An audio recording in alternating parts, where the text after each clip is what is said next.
Okay, yeah, thanks. I want to start off by thanking everyone for attending and thanking the organizers and the program committee for giving me the opportunity to present here. Excited to share these results with you.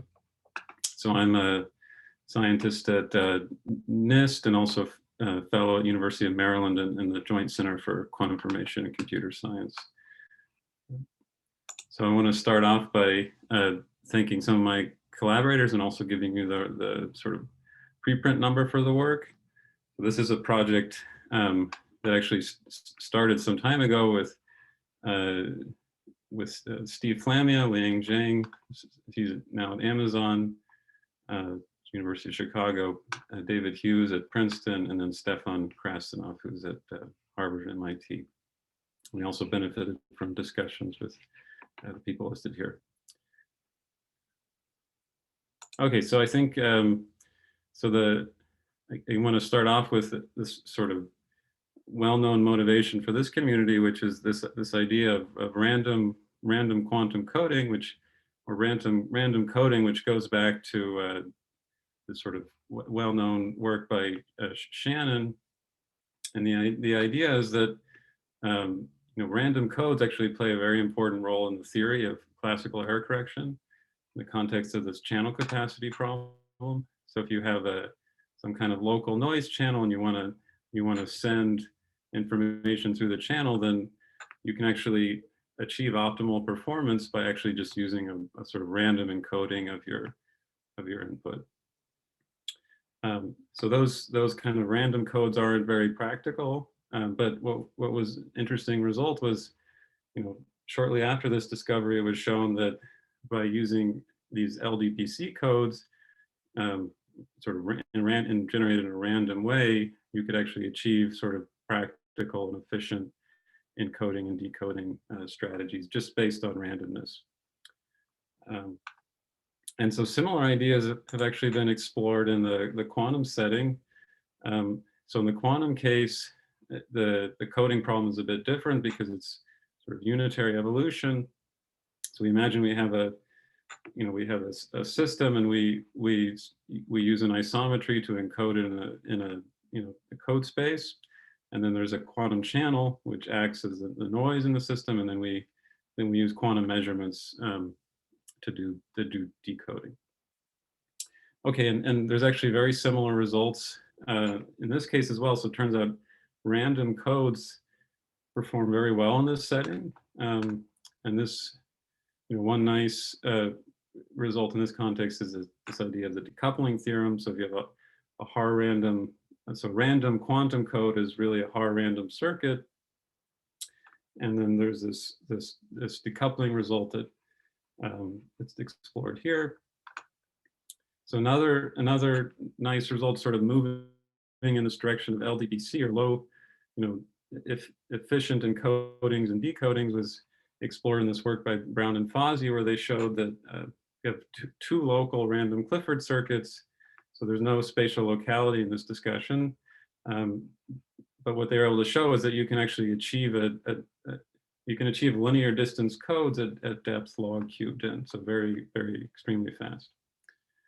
And then, adding spatial locality into the problem, it's also been shown that you can achieve similar random coding performance at a depth which is sort of linear in in the linear dimension of the system, so n to the 1 over the dimension, and that was shown in this very nice work by Brandau, Harrow, and Howard-Ecke. Okay, so what I want to tell you about today is it's sort of a variation on this theme of low depth random coding, where we actually relax the conditions instead of asking about achieving the performance of a 2 design or this decoupling condition. We actually look at a sort of an easier task, which is given some local error model. In particular, we'll study erasure errors. What's the minimal circuit depth we need to achieve 0 failure probability? So this is somehow more of a directly practical question for the types of situations you might encounter in doing error correction. and it's, you know, it's a in general a weaker condition. So we're able to obtain stronger results because we have this weaker condition.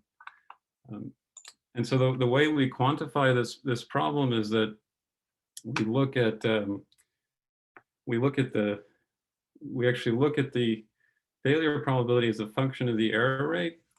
And, you know, there's something like an optimal code for a given error, and that optimal code has a certain universal function, critical scaling function for that describes this phase transition from, you know, failure to success. And we actually use the critical properties of the optimal code as sort of a benchmark for our low depth random code. So that's the sort of question we're asking is, you know, what circuit depths do you achieve the critical behavior of an optimal code? And so for the erasure channel, the capacity is actually easy to find. It's just given by this formula. So it's 1 minus the rate of the code divided by 2. And actually, most of this talk, I'll show some numerics, and I'll typically be studying rate 1/2 codes. So just every other qubit will be used as a logical. And then we'll also be studying sort of brickwork arrangements or hypercubic lattices in d dimensions. And again, every other qubit in the lattice will be initially a logical, and then it'll get encoded by the circuit.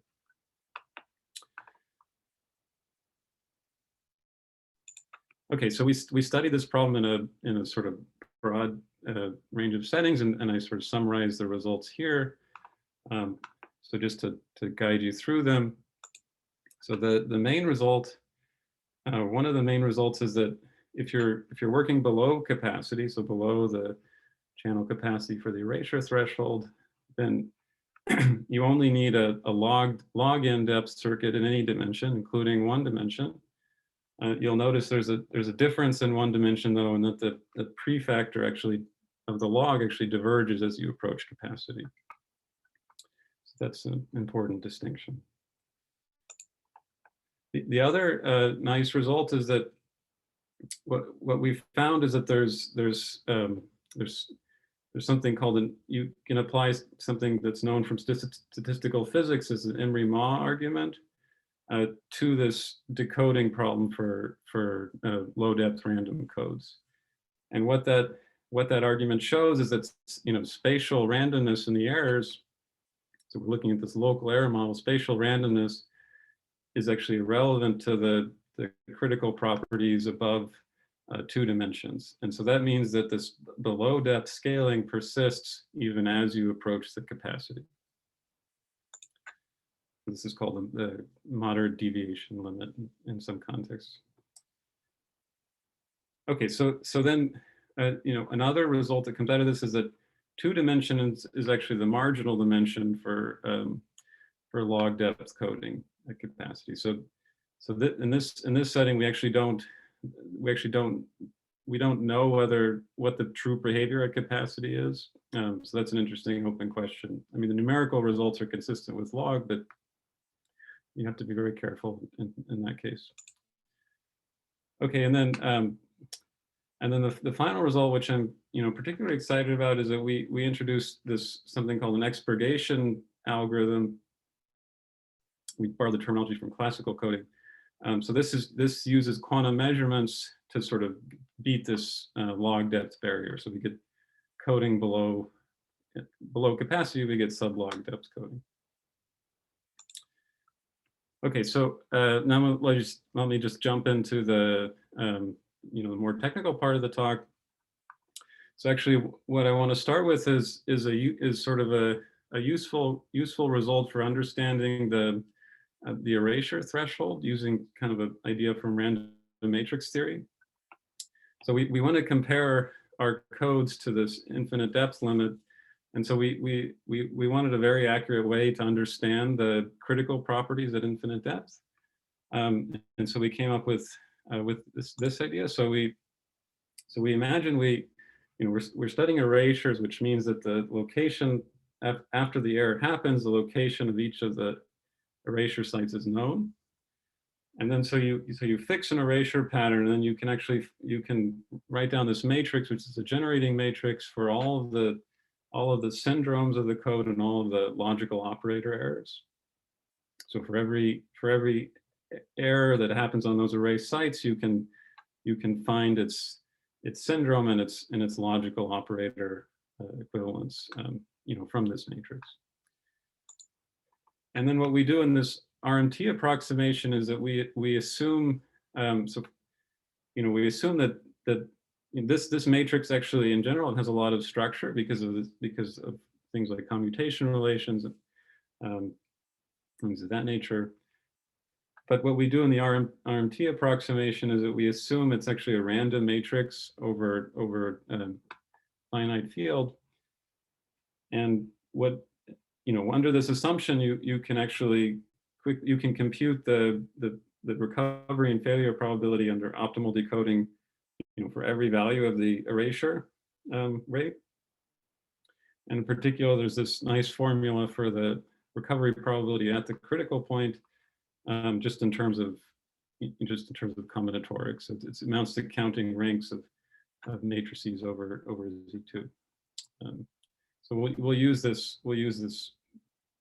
I won't say too much more about it in the talk, but we actually use this number quite a bit in our numerics. Okay, so just to show you that this RMT ansatz is really working well. So here I'm showing the results for numerical results for the infinite depth limit for system sizes from 16 to 128.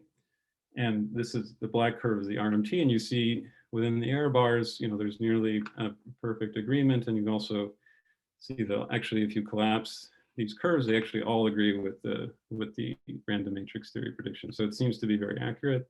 And we've tested this value at the critical point at the level of 4 or 5 digits. Right, so maybe I just point out, so here we're looking at a rate 1/2 code, so the critical erasure rate is 1/4. So that's where that comes from. Okay, so now I want to move into discussing the properties of the coding and spatially local models, particularly 2 dimensions at low depth, so moving away from this infinite depth case. So I just want to start off by showing you this, these numerical results. So here I'm looking at in this case, I switched from failure to recovery probability just for convenience. And so I'm showing the recovery, this is scaled recovery probability as a function of the error rate. And you see that, very rapidly, the failure probability below capacity is converging to the infinite depth limit. And in this case, you don't see any strong changes even as you approach capacity. So that's sort of an interesting result. And you see this clear exponential scaling in the set. Okay, so now let me try and explain our theoretical idea for how this happens. So this goes back to this idea of these what are called Embryomom arguments in statistical physics. So in the standard case, you could say you're studying an Ising model. So these are Ising spins on a d-dimensional lattice, and then there's a random field. And so we go to low temperature and zero field. We're in an ordered phase, and now we look in some small region and we turn on a random field, and then we want to ask, do the spins, are they going to start aligning with in random directions, or will they stay in this ordered phase? And the way you can work through this argument is that there's a boundary energy cost, which goes like the perimeter, and that's what tends to order the system. So that has this scaling as our size of the sort of radius for the region to the d-1. But then there's also, if say there's some excess randomness in that region, then you can actually gain energy sometimes by flipping your spins, and that scales with Poisson fluctuation. So r to the d over 2. So that's like a square root of n, or square root of volume, if you like. And what this argument, this very simple argument, turned out to be quite powerful. What it shows is that in less than 2D, d less than 2, the randomness wins, and there's no ordered phase.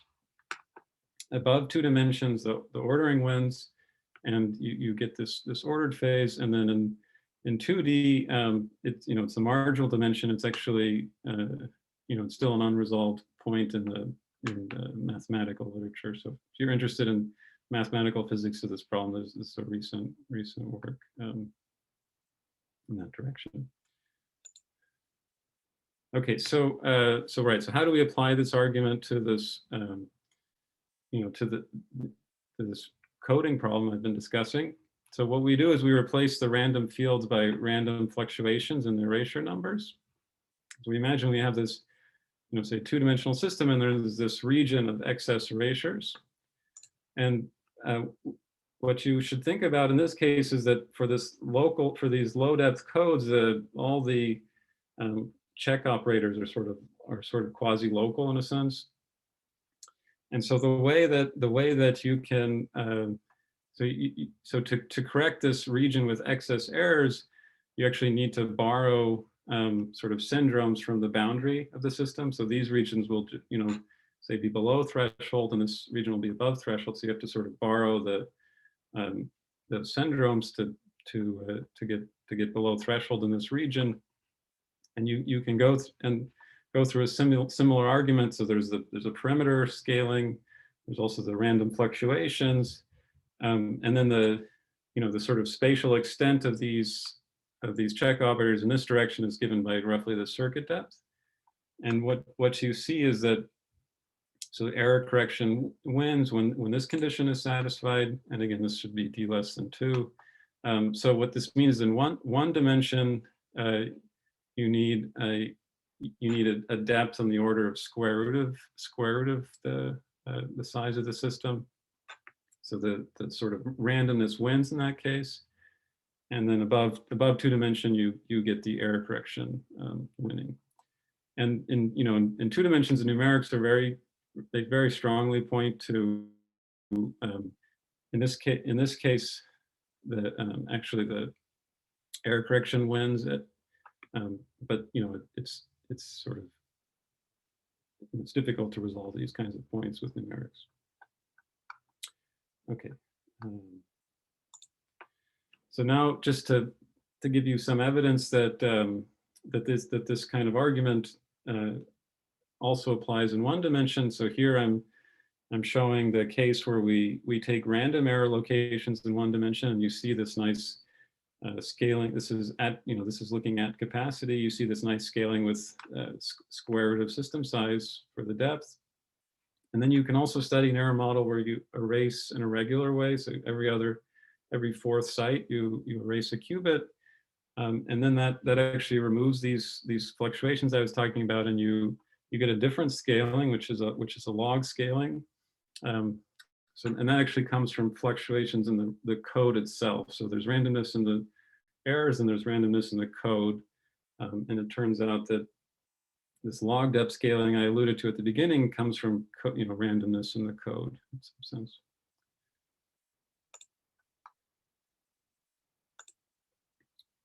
Okay, so how do we understand this? So let's look at the let's look at depths below log n, and look at the distribution of logical operators in the system. So in general, you have this spreading of correlation. So if you have after depth d, a logical operator, if it started out on one site, it will become on the order of a size d to the capital D. And so typical logical would look something like this. But what happens particularly in Clifford circuits, when you have random Clifford circuits, every 2-site gate, it always leaves some poly operators localized to single sites. And so what happens is that you have these sort of rare localized logicals in the system, which persist with the probability that only decays exponentially in the depth. And so that's some kind of barrier to to getting coding below log depths, because we want the logicals to sort of spread in the system. Okay, so this shows that, so in one dimension, these effects, these effects occur at the same order as the randomness in the erasure location. So they're sort of, you can't distinguish the two, but above one dimension, you can sort of identify these logical operators as these sort of localized logicals as leading to failure. And so that gives us an idea to improve the code performance using what we call expurgation. So essentially, we just, when we find what these rare logicals, and then we just project them out of the system. So let me just give you a more formal statement about the algorithm we use to achieve this expurgation. So it's very simple. So we start with a logical operator. We find a logical operator that has a high probability of failure. We project it out of the code using quantum measurement. So this is a stabilizer code. So we can use this Gottesman-Nil theorem to project out this logical. And now we have a new code, and we can find, and so that then we can sort of repeat this process for selectively finding these bad logicals. And what you can show pretty quickly is that this process will monotonically increase both the code distance and the recovery probability without changing the check operators from the way we constructed it. So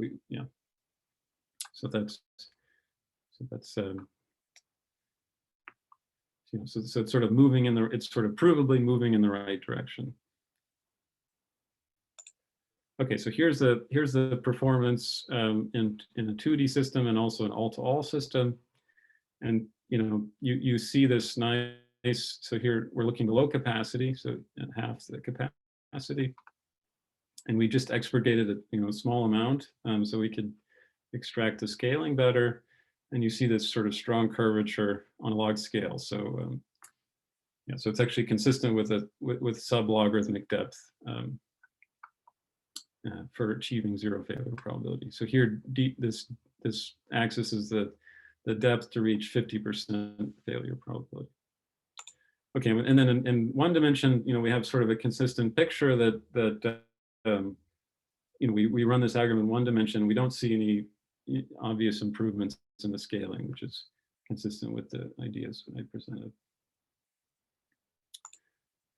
Okay, so I'll just say a few words about this. So there's another question about, how can we understand this from a sort of StatMech picture? There's a lot of work on StatMech pictures for random circuits, and there's a question whether we can understand this erasure threshold from that picture. And it turns out there's a simple mapping, sort of approximate mapping to an Ising model, where the erasure threshold corresponds to a first order pinning transition. So when you have too many logical qubits in the system, then this lower boundary can polarize the system, and you end up with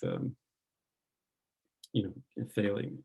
So that's how to understand the phase transition from these StatMech mappings. Okay, so just to summarize the talk. So we sort of revisited this random quantum channel coding problem. In this setting, where we study specifically the erasure model, and what we find, which is exciting, is that there's these very high performance codes at very low depths. And we also uncovered some nice connections between random coding and statistical physics in context of these Embryomom arguments and random matrix theory. And then I think this expurgation algorithm, it sort of points to some new ideas for from studying spatially local finite rate codes, which I think are interesting to explore in the future. And I'll just end with some open questions. So one important direction is to understand optimal decoding beyond erasure errors. So looking at more realistic error models or error models where the decoding is more difficult. There's also a question about fault tolerance and circuit errors. There's a lot of this problem raises questions about sort of biased random codes where you try and use some sampling technique to sort of optimize your code for specific application. I think that's natural direction. There's also ideas about adaptive decoding, where an expurgation is an example of this, where you sort of update the code space depending on the syndromes you observe. So if you have these finite rate logical codes, you have lots of qubits to play around with, and you can turn some into subsystem degrees of freedoms and things like that. So it's an interesting direction. And another point which I didn't mention this talk is that there are some potential connections to these work on phase transitions and random circuits when you add measurements. So that's another interesting direction to explore. So thanks for your attention. Thanks a lot. That's a great talk.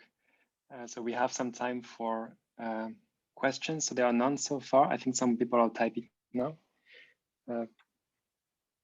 Perhaps in the meantime, can you elaborate a bit more about the difference between the 1D and the higher dimensional setting? So you had this 1 over E minus EC. So this was basically diverging as you were converging to capacitive. Can you explain this a bit further? Yeah, so where this comes from is that you can actually you can derive it from thinking about the 1D problem as a random walk. I guess the sort of as you move along the system, you can ask, like, how many erasures do I have in a given region, and that's like a sort of diffusing random walk, because every site you sort of get an erasure with some probability, and then there's sort of rare fluctuations where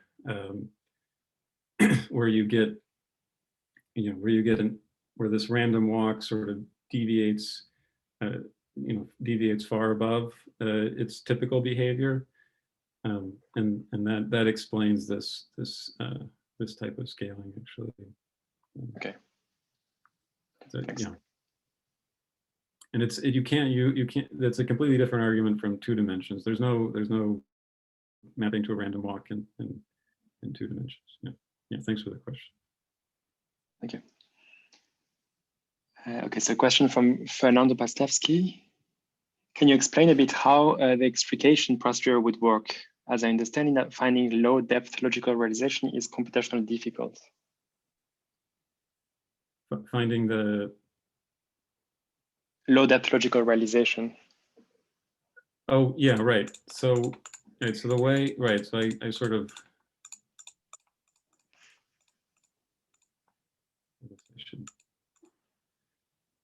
Right. How do we find these bad logicals? So we use the sampling technique. So we generated a random erasure error, and then we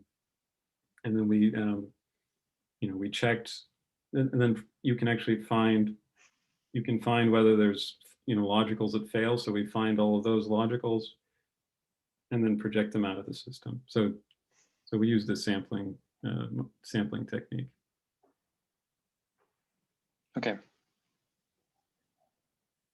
Yeah, so that's why it was efficient. Yeah, because we were sampling. Mm-hmm. Okay, maybe one last question. So how do you write the stabilizer generators of this code, if it makes sense? By Ashutosh Goswami. Yeah, so the stabilizer generators, they're just given by you sort of, like in this case, I studied codes where every other qubit was illogical. And so the stabilizer is just, you know, that logical evolved with the random circuit.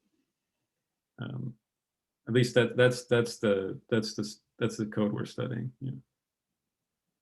So it's really, you know, if you think about this tableau representation for the Clifford unitary, then they're really just the rows of that matrix.